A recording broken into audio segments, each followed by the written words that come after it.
শুভ সকাল বন্ধুরা, কেমন আছো তোমরা সকলে? আশা করি সকলে অনেকটা ভালো আছো আর আমিও অনেকটা ভালো আছি। তো বন্ধুরা, নতুন একটা ভিডিওর সাথে আবার চলে এলাম। আজ আমাদের গ্রামে এক বিশেষ অনুষ্ঠানটা কি সেটা তোমাদের বলি। তো আমাদের এখানে আজ মহাপ্রভুর ভোগ নিবেদন হবে।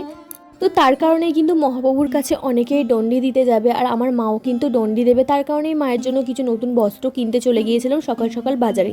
তো সেখানে গিয়ে মায়ের জন্য নতুন বস্ত্র কিনলাম, তারপরে কিন্তু একটু মিষ্টি দই কিনে নিয়ে ভাই, আমি, সোনামা তিনজনে কিন্তু বাইকে করে চলে এলাম বাড়ি। তো বাড়ি এসে আমি প্রথম তোমাদের দেখালাম মায়ের জন্য কি কিনেছি। নতুন গামছা আর একটা ব্লাউজ কিনেছি। তো নতুন গামছাটা অবশ্যই দরকার, সবই নতুন দরকার, গামছা, শাড়ি, সমস্ত কিছু। তো দেখো, তারপরে কিন্তু সোনামাকে দই খাইয়ে দিয়েছি, আর দই খাইয়ে দিয়ে তারপরে আমরা তাড়াহুড়ো করে রেডি সেডি হয়ে কিন্তু চলে গিয়েছিলাম সেইখানে, মানে ঠাকুরতলায়। তো গিয়ে দেখলাম ডন্ডি দেয়া কিন্তু শুরু হয়ে গেছে, তাই মা কিন্তু দেখো ডন্ডি দিতে শুরু করে দিয়েছে। আর আমার মায়ের সাথে আমার সোনামা তো সেটাই করে যেটা আমার মাকে করতে দেখে।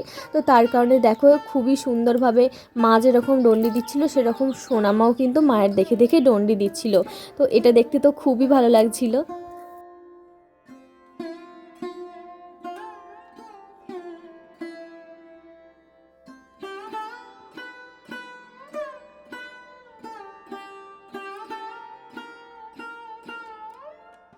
এখন যা পরিমাণ রোদ আর যেই পরিমাণ গরম, সেই গরমেতে কিন্তু একদম রাস্তাঘাটে বেরোনোই যাচ্ছে না।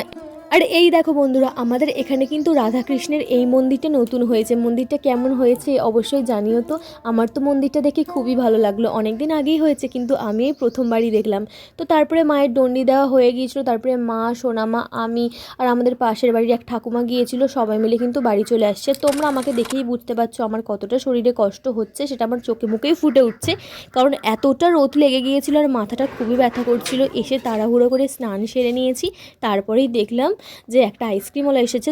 তো মা নিজের জন্য একটা আইসক্রিম কিনেছিল আর আমাকেও কিন্তু একটা আইসক্রিম কিনে দিয়েছিল। তো এই আইসক্রিমটা আমি কখনোই খাইনি, এই প্রথমবার খাচ্ছি। আমি যখনই আইসক্রিম খাই, বিশেষ করে যখন আমার গরম লাগে, তখন যদি আমি আইসক্রিম খাই তাহলে আমি ওই সাদা রঙের একটা আইসক্রিম আছে যেটা একদমই বরফের মতো দেখতে হয়, সেই আইসক্রিমটাই খাই, অন্য কোনো আইসক্রিমই আমি খাই না।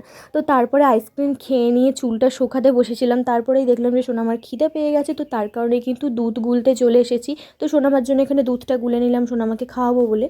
তো বন্ধুরা, যখনই আমাদের গ্রামে কিন্তু মহাপ্রভুর ভোগ নিবেদন করা হয়, মানে যখনই না, প্রতি বছরই যখন করা হয়, তখনই কিন্তু আমাদের বাড়িতে সেই দিনটা নিরামিষ খাওয়া হয়। আর নিরামিষ বলতে কোনো কিছুই রান্না হবে না, শুধুমাত্র নিরামিষ পান্তা ভাত খেতে হবে। তো পান্তা ভাতের সঙ্গে ওই আলু ভাতে বা কিছু বেগুনি টেগুনি এসব ভাজা, তেলে ভাজা, তো সেগুলোই। তো আমাদের এখন ডন্ডি দিয়ে আস্তে আস্তে বাড়িতে অনেকটা বেলা হয়ে গিয়েছিলো, 1:30 মতন বাজে এখন। তো এখন তো কোথাও আর এইসব তেলে ভাজা পাবো না, তাই আলু ভাতে দিয়েই ভাত খেতে হবে। তো দেখো, আমি কিন্তু ওদিকে আলুটা সিদ্ধ করতে দিয়ে দিলাম প্রেশার কুকারে। তারপরে মায়ের অনেকটাই রোদ লেগে গিয়েছিল, বলছিল শরীরটা ভালো লাগছে না। তো তার কারণেই আমাকে বলল যে একটু আমাকে শরবত করে দে। আর আমি খুঁজে খুঁজে ঘর থেকে একটা লেবু বের করেছি। দেখো, লেবুটাতে একদমই রস নেই। আমি তো লেবুটা চিবে চিবে মানে ক্লান্ত হয়ে পড়ছি, তবুও কিন্তু রস বেরোচ্ছে না। শুধুমাত্র লেবুর মধ্যে অনেক পরিমাণে দানা ছিল, সেই দানাগুলোই বেরোচ্ছে। তোমরা দেখতেই পাচ্ছ যেরকমটা। তো আমি আজকে জল করেছিলাম বাতাসা দিয়ে, নুন দিয়ে আর লেবু দিয়ে। লেবুতে তো কোনো রসই বেরোয়নি, তার কারণে কোনো মানে ফ্লেভারই পাইনি লেবুর। তো 1 গ্লাস মতনই জল করেছিলাম, কারণ লেবুটা যেহেতু রস ছিল না, তার কারণে আমার একদমই মনে হচ্ছিল না যে খাবো। তো মাকেই সব লেবুর জলটা দিলাম। তারপরে আমি চলে এলাম আবার এখানে লঙ্কার তেল করতে। তো আলু ভাতে যদি থাকে সেখানে লঙ্কার তেল না থাকলে আমার একদমই খেতে ভালো লাগে না। মা বলছিল এত গরমের মধ্যে আর লঙ্কার তেল খাস না, তো কাঁচা লঙ্কা দিয়ে আলুটা মাখ। আমি বললাম যে না, আমি লঙ্কার তেল দিয়েই খাবো। তো তার কারণে দেখো, এদিকে আলু সেদ্ধ হয়ে গেছে আর আমি কিন্তু ওদিকে তেল লঙ্কাটাও করে নিচ্ছি।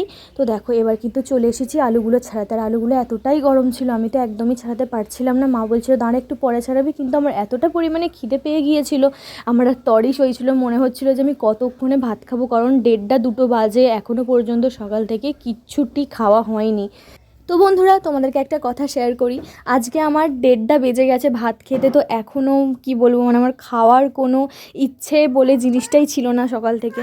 কিন্তু একটি সময় ছিল আমাদের, যেই সময়টাই কিন্তু এই আজকের দিনটাতে, যেদিনকে মহাপ্রভুর ভোগ নিবেদন হতো, সেই দিন সকালে ঘুম থেকে উঠে মাকে শুধু বলতাম কখন পান্তা ভাত খাবো, কখন পান্তা ভাত খাবো, কারণ তখন ছোট মন, পান্তা ভাতটা খেতে খুবই ভালো লাগতো।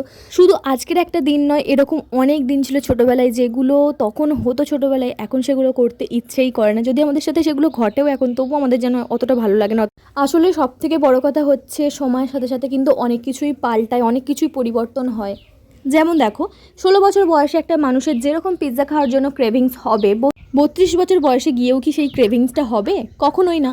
তাই দেখো, কথাতেই আছে সময়ের জিনিস কিন্তু সময়েই ভালো। সময় থাকতে থাকতে সময়ে যেই সময় যেটা করা উচিত সেই সময় সেটা কিন্তু করে নেওয়াটাই ভালো। কারণ হচ্ছে সময় এমন একটা জিনিস, সেই জিনিসটা একবার যদি চলে যায় সেটা আবার ঘুরে কিন্তু দ্বিতীয়বার কখনোই আমাদের জীবনে ফিরে আসে না। তো বন্ধুরা, তোমাদেরকে অনেক কিছু কথা বলে ফেললাম। তো অনেক কিছু কথা বলতে বলতে দেখো আমার কিন্তু পান্তা ভাত একদম খাওয়া হয়ে গেছে।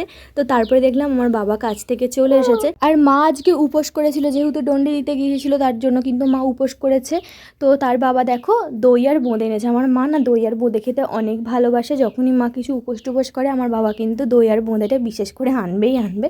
তো দেখো দই আর বোঁদে এনেছে, আর দই বোঁদে আনার পরেই তো আমরা সবাই খেতে লেগে গিয়েছিলাম। দেখো মা এটা নিয়ে নিয়েছে, আর আমাকে দেখো দিয়েছে কতটা দই আর কতটা বোঁদে। এই গরমেতে ঠান্ডা ঠান্ডা দই আর বোঁদে খেতে তো খুবই ভালো লাগে। এই দই আর বোঁদের কম্বিনেশনটা তো আমাদের বাড়িতে সবাই ভালোবাসে, আমার মায়ের থেকেই সবাই শিখেছে খাওয়াটা। আমার বাবা কাছ থেকে অনেকটা বেলায় এসেছিল, আর অনেকটাই আজকে খাটাখাটুনি হয়েছিল বলছিল, তার কারণে কিন্তু এতটাই ক্লান্ত হয়ে পড়েছিল, ঘুমিয়ে গিয়েছিল। তো বাবা ঘুমাচ্ছিল বলে আমি চলে গেলাম মহাপ্রভুর মহাপ্রসাদটা আনতে। আর এই দেখো, এটা হচ্ছে স্লিপ, ও এই স্লিপটা দিয়েই কিন্তু মহাপ্রভুর প্রসাদটা কিন্তু নিতে হবে। তো দেখো আমি চলে গেলাম, তারপরে এখন ভোগ নিয়ে চলেও আসছি।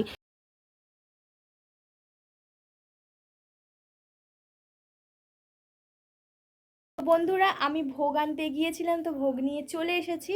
তো এখন এবার ভোগটাকে সবাই মিলে কিন্তু খাবো, আর আমার ভোগ খেতে অনেক ভালো লাগে যেহেতু মহাপ্রভুর ভোগ। তো দেখো আমি কিন্তু অনেকক্ষণই এসেছি, এসে ড্রেস চেঞ্জ করে তারপরে বাসন টাসন ছিল সেগুলো সব মেজেছি। এখন সোনামা ঘুম থেকে উঠে গেছে, আর সোনামাকে খাবার আমরা সবাই খাবো। তো চলো তোমাদেরকে দেখাই আমাদের এখানে কেমন ভোগ হয়। এই দেখো আমাদের এখানে কিন্তু এরকম ভোগ হয়, এই যে মালসার মধ্যে। এই দেখো একটা লুচি দিয়েছে, নাড়ু দিয়েছে, তারপরে ফল দিয়েছে, একটা গোটা কলা দিয়েছে, চিড়ে মুরগি ভিতরে সব আছে। তো চলো এখন আমি সেখান থেকে এসে দেখলাম সোনামা সেইমাত্রই ঘুম থেকে উঠেছে, আর আমার মা সোনামাকে নিয়ে ঘুরছে ছাদেতে। তো তার কারণে কিন্তু আমি ছাদে চলে এলাম সমস্ত কিছু নিয়ে। তারপরে সবার থালাও নিয়ে চলে এসেছিলাম, সবার থালা নিয়ে এসে কিন্তু এখন সমস্ত মানে যেগুলো ছিল খাবার তো সবাইকে দিয়ে দিচ্ছি। দেখো চিড়ে মুরগি ফল যেগুলো সব ছিল সেগুলো কিন্তু সবাইকে দিচ্ছি। আর আমার সোনামা না আজকে এই প্রসাদটা ঠাকুরের এতটা ভালোভাবে খাবে আমি তো একটুও ভাবতে পারিনি, এত সুন্দর করে সে খাচ্ছিল, আমি তো দেখেই অবাক। সত্যি ঠাকুরের প্রসাদের একটা আলাদাই স্বাদ, সে বড়রা হোক বা ছোটরা সবাই কিন্তু এই স্বাদটা বোঝে। তো বন্ধুরা, সন্ধ্যা তো হয়েই গেল, চলো আজকের ভিডিওটা এখানেই শেষ করছি। ভিডিওটা তোমাদের কেমন লাগলো অবশ্যই কিন্তু কমেন্ট বক্সে জানিও, আর আমার ভিডিও ভালো লাগলে লাইক কমেন্ট অ্যান্ড সাবস্ক্রাইব করে একটু আমার সাথে থেকো। তো চলো বন্ধুরা, আজকের মতো আসছি, দেখা হচ্ছে আবার পরের কোনো একটা ভিডিওতে। তো চলো আজকের মতো টাটা বাই, সবাই সুস্থ থেকো, ভালো থেকো।